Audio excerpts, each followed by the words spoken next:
नमूना recording studio Rajgir.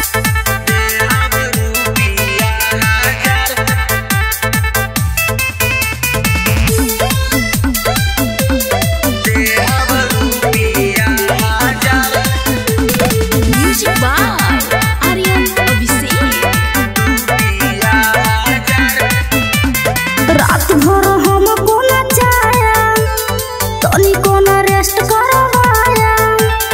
अरे बाबू सुनो, रात भर हम कोना चाया तनी कोना रेस्ट करवाया।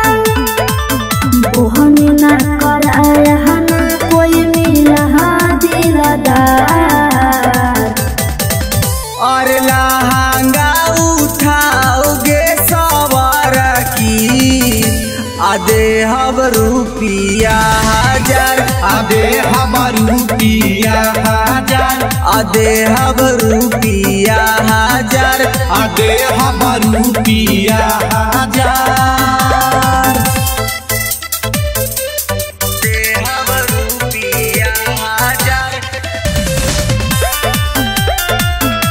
आधे हब रुपिया हजार।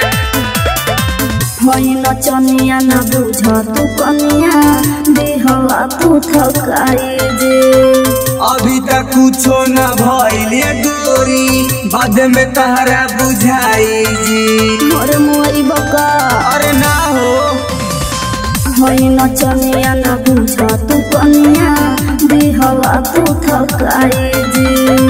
अभी तक कुछो न भइले गोरी, बाद में तहरा बुझाई जी। सब काके हो मोरे पर पड़ल बा नजर।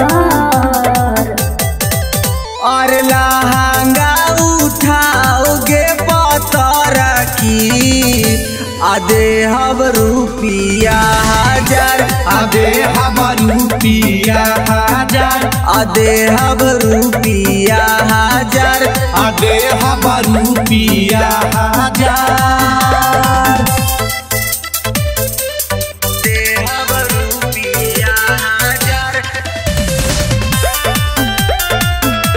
नमूना रिकॉर्डिंग स्टूडियो राजगीर। ए सुना, एतना नचई बता टूट जाई कमरिया। मन हमरो करा है कौ लूट देना लहरिया। अच्छा आगे एतना नचई बता टूट जाई कमरिया। राधिकांत बहादुर के लूट देना लहरिया।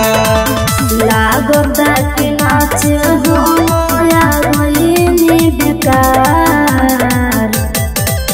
और लहंगा उठाओगे सवार की आधे हब रुपिया हजार, आधे हब रुपिया हजार, आधे हब रुपिया हजार, आधे हब रुपिया हजार।